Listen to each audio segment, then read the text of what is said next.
Hey, what's up everyone? This is Anthony from Anthony's Customs, and for this review we're looking at the first figure, just because I selected this one as first, of the 2013 Marvel Legends. This is Wrecker from the Wrecking Crew. He will have a running change, supposedly, of, what's that guy's name, Bulldozer? I don't know. I always forget their names, but the orange guy with the Juggernaut helmet.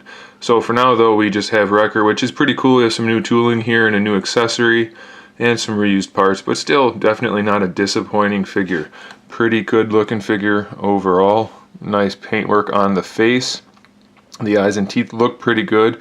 I like the way they put the eyes down into the lower eyelid so that he kind of has like an angry look to him rather than just a melancholy look. Anyway, he stands, as is expected, just about 8 inches tall. So he's pretty tall, just like the other two Wrecking Crew guys, just like Crossbones, just like Warpath, just like Hulkling. It's mostly the same body. We have the newer thighs here. And then we do have a new torso for this guy. The arms are the exact same as the other two Wrecking Crew guys. He has the same hands, same arms, same legs. New torso though, so that's pretty cool. They sculpted it. They have the texture in there to semi-match the line texturing that's over here. It doesn't match exactly, but it's close enough. And the color match, it doesn't look like it's showing up on camera as being the same. This looks a little darker, but in person, it's not a noticeable difference. There goes my phone. I always forget to turn that off. But they did sculpt this on, so that's cool. It's not the cleanest sculpt work. I mean, this is curvy and whatever, but you know, it's fine. It's not going to bother you. It's just something I figured I'd point out since this is a review after all. They added the collar up here, so that's cool. All new head sculpt. It's on this type of joint, which I don't remember if they had that or not on the other ones. This is ratchety. I don't know if you can hear that, but there is a ratchet in there, and it's kind of a tiny ball peg, so I'm not sure if that's the exact same neck peg or not, but it doesn't really matter, does it? The sculpt on the head is great. I like it a lot. I like the paintwork a lot. All of the purple parts have like a bluish wash on them. Well, it's a little sloppy in some areas. You can see some kind of puddling or pooling maybe in the neck down there. You can see it. It still looks pretty good, and it gives a really nice effect to the purple, so I do like that. The belt is a little bit darker than the gloves and the hood, or whatever you want to call that, the mask, but it looks pretty good, and it's not as bad as it looks in camera, so I'm pretty happy with it. You already saw the neck articulation. The shoulder articulation is what we've seen before and is standard. The standard ball hinge with a bicep swivel, a single jointed elbow, a wrist swivel, and that's it for the arms. There's no wrist or finger articulation or anything like that. It's just back here on the glove.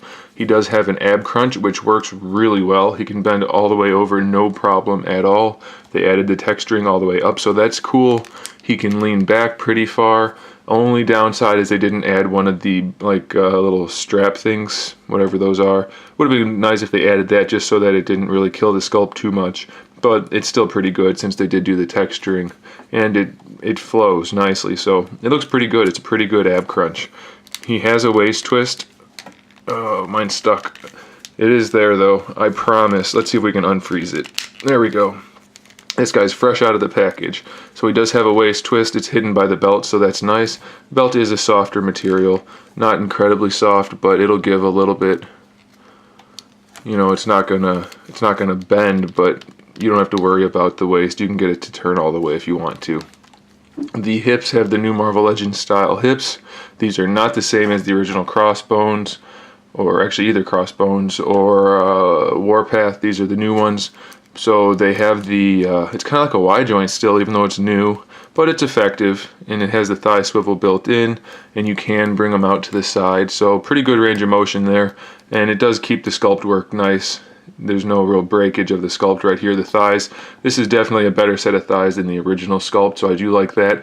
Only problem I have, it's not really a problem, but they kept it from the knee down, the same as the original. So I think, and I'm assuming most people will agree, that these guys are really quite top heavy. They're really bulky from the knees up, but then they have pretty skinny lower legs, and it's not a huge deal. You know, I'm not gonna harp on it, but it would have been nice if we had new tooling down here as well, but no biggie.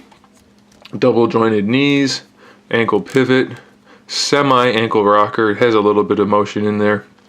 Old school rocker though, so that's kind of nice. And then a toe joint. So pretty good overall. I don't really have too many complaints, just those little minor things I pointed out. I am pretty happy with the figure, and I think you guys will be too. And he comes with a cool pry bar or crowbar with nice sculpt work and nice paint work. So really can't complain too much about this guy. It's a nice figure, definitely a nice addition to the wrecking crew. Thanks for watching, guys. Stay tuned for more figure reviews, custom figures, and other good stuff. And in the meantime, keep collecting.